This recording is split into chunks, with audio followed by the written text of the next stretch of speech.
Welcome to the Slop Farm. Enjoy the video. In this video, I will explain how to make pizza without an oven. First, gather your ingredients like flour, yeast, water, and salt. Activate your yeast in warm water with a pinch of sugar for about 5 minutes. Then, knead the dough for 8 to 10 minutes until it's smooth and elastic. Finally, let it rise in a warm spot for about 60 minutes, or until it has doubled in size. This ensures a light and airy crust. Once your dough has risen, gently punch it down and divide it into your desired portions. Next, roll or stretch each piece into a thin, round crust. Now comes the fun part.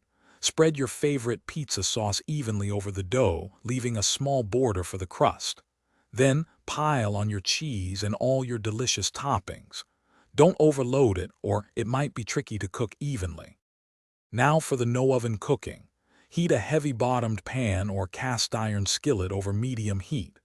Once hot, carefully transfer your topped pizza into the pan.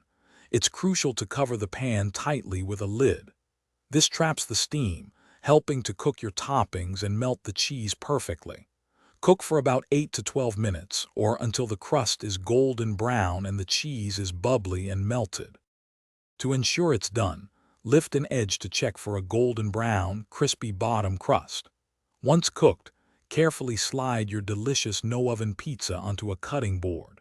Let it rest for 2 to 3 minutes before slicing.